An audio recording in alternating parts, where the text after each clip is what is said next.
There seems to be this overwhelming belief in fitness these days that we should push ourselves hard to the limit, and the more exhausted we feel afterwards, the better. But now, closer look at research shows that this is a fallacy. Have you skipped workouts because you figured that light exercise is just not worth it? But light exercise is good. You get most of the benefits, if not all, without any of the mortality risks associated with strenuous exercise. Yes, strenuous exercise kills. I'll cover that in another video soon. Today, I'm going to tell you about an ideal type of light exercise that's good for a healthy, long life, and that's perfect for beginners as well as more advanced fitness enthusiasts, and that is slow jogging. Slow jogging is great because it's been shown to prevent heart disease, and also it's effective in treating hypertension, hyperlipidemia, type 2 diabetes, and good for cardiac rehabilitation. Hello and welcome back to my channel. I'm Pavel Sendika and I have no business giving fitness advice. I'm an anthropologist. My only authority comes from having more than 10 years of experience of becoming fit after 40. If you also want to be fit but don't want this pursuit to be your full-time job, join me on this journey. Oh, and I think that the fitness industry should stop drinking its own superhero juice. Today, I will tell you about many benefits of slow jogging and why you should consider it as a good exercise option even if you're a total newbie. Slow jogging for sure is not something that people brag about doing. So let me first dispel the misconception that it is something for weaklings or for people who for some reason cannot run fast. It has so much more to offer to everyone. I will show you the basics to get started and share with you the story why slow jogging was incorporated in training of the American Air Force personnel. If you've tuned to this channel before, you probably will not be surprised to find out that this particular type of exercise came to us from Japan, and it's a brainchild of a scientist and self-experimenting athlete, Professor Hiroaki Tanaka of Fukuoka University. In today's fitness culture, there is this trend and emphasis on high-intensity training as the path to success. One has to wonder what the long-term effects might be, especially with the rest of our lives being so busy. There is this long list of fitness heroes who kick the bucket while running or doing other strenuous exercise. There is a strong link between strenuous exercise and dying. Yet, taking it easy is so much better for longevity. In 2015 study, Peter Schnorr, MD, of Bispebjerg University Hospital in Denmark. Danish people, please forgive me what I've just done. He demonstrated that the optimal intensity for jogging is light. Casual joggers were found to have lower mortality rates than their more strenuous peers.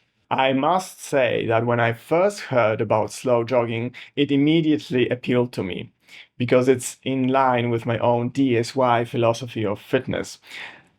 This stands for don't shit yourself. In polite company, you can say don't strain yourself and still pass for a gentleman or a lady.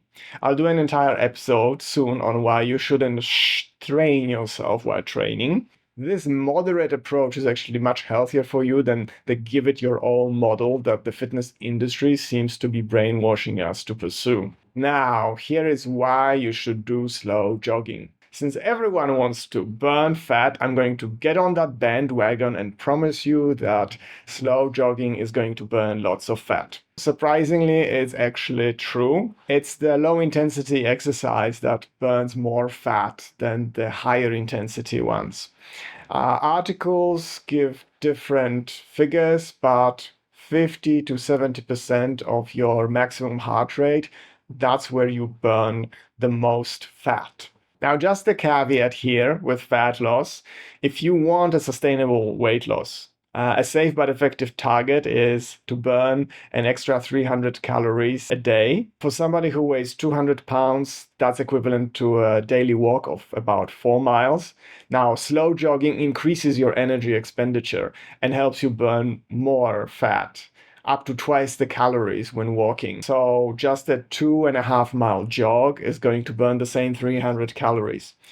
That's because when jogging, you use the big muscle groups in the human body, the quadriceps, psoas, the glutes, all of which, fun fact, are hardly used when walking. And of course, you can't eat as much as you like. Let's talk about some of the other benefits. You learn proper form.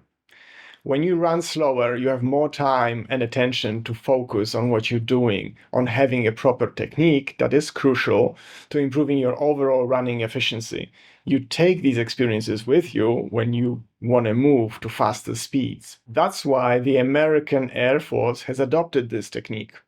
It makes sense. Just imagine the military fitness culture where everyone feels compelled to run faster than they should and push themselves every day. They had to do something about their high injury rates, and slow jogging now helps the American airmen to learn the proper form of running to prevent those injuries. The other injury prevention bonus is the fact that at lower intensity, obviously, you are reducing stress on your joints and muscles. And that's important for us over 40.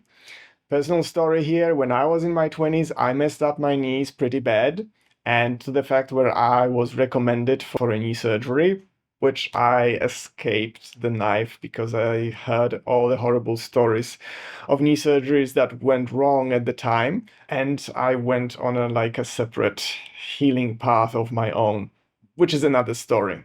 Now would be a good point for a demonstration, so let's go outside. Most of the running shoes are not that great for running and slow jogging because of all the padding. They make you land on your heel, and that's not great. If you watch my other videos, you know that I run barefoot. So I'm just going to demonstrate those things bare feet. Okay, let's march. Marching, you're not landing on your heels. You're landing on the ball of your foot. And try jumping. See? This is the same thing that happens. You're landing on the ball of your feet and not on your heels. Landing on your heels is something you do if you want to drive your downstairs neighbor crazy and also maybe you hurt your knees in the process. You should run in some very flat-soled minimalist shoes that are going to allow you to feel the ground under your feet and to land your foot the way you're supposed to land it, which is on the ball of your feet, where the foot is the widest. Not on your toes, not on your heels, on the balls of your feet. So how do you know if you're running at the right pace? Well, Professor Tanaka says that basically you should be able to run and carry on a conversation. Like, I guess I'm carrying a conversation with you right now. Another way to measure that you are exerting yourself the right way is to use the Borg scale. What's that? Borg. You will be assimilated. The resistance is useless. Gunnar Borg was a Swedish doctor who came up with the exertion scale. This is a subjective measure of how hard you're exerting yourself. And it's kind of correlated to your heart rate. It goes from 6 to 200. And that's for like 20-year-olds where the heart rate is supposed to be 60 at rest, and they can go up to 200. And you should go for 10 to 12 on this scale. And here I walk because I'm getting out by the riverside. Actually, I think that guy is doing it pretty much. So this is how you run and talk. And Professor Tanaka's book, in its Japanese original, if translated to English, the title was Run with a Smile, Midfoot Strike. That's what it is about. It's about having fun, and it's about not exerting yourself too much. You should be able to carry a conversation. If you're struggling and you're out of breath, you're doing it too hard. Remember, don't shit yourself. That's the way to do it. Easy does it.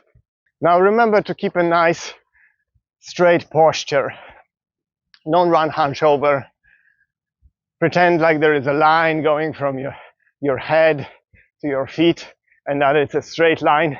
And keep your chin slightly up and looking ahead. Don't look down just beneath your feet. This is good. Running like that with a smile, it's a nice opportunity to, take in the surroundings. Well, another check. Am I able to still run and keep on talking? Yes, I am. Another thing is don't push with your feet. It's supposed to be a series of little jumps. For beginners, Professor Tanaka recommends that you run for 1 minute and then you walk for 30 seconds and then do it again and again until you get stronger. Okay, time for the conclusions. Professor Tanaka makes a strong case that from an evolutionary point of view, we've been designed for light running rather than for walking, and that our ancestors actually were able to run for a few miles without feeling tired. That's because, when done right, slow jogging activates the slow twitch muscles rather than the fast twitch ones, which means no fatigue over a long period of time. Anyone can start doing this, and it's no more taxing to your heart than regular walking.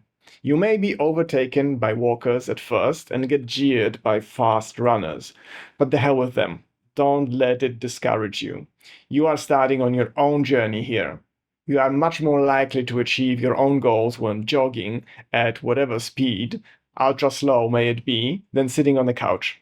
Remember, this type of moderate exercise prevents heart disease and has also been shown effective for hypertension, hyperlipidemia, type 2 diabetes, and cardiac rehabilitation. Let me leave you with a word of warning here, though it's a pretty common sense one. Any exercise that places continuous repeated stress on the same parts of the body can lead to injuries. So cross-training is always a good idea. Instead of just jogging or running, supplement it with walking, swimming, or maybe cycling. For me, it's certainly going to be a permanent part of my exercise repertoire. It's going to supplement my radio taiso, tabata, isometrics on the days that I'll have time for it. Okay, that's it from me today. I hope you found it useful. Please like and comment because I'd love to hear your thoughts and also because it really helps with the algorithm. Stay healthy and stay fit and stay safe out there. And I see you next time. Bye. Okay, I wanted to say thank you to all of you who have subscribed to this channel so far. I don't know how the algorithm served me up to you, but I'm grateful to the AI overlords and thank my lucky stars to have you. It's a small channel for now, and it's super encouraging to have you along. How dare you? How dare you? You don't have muscles. How dare you talk to us? No. I dare. I dare talk to you. I dare you. How many chin-ups can you do, meatheads?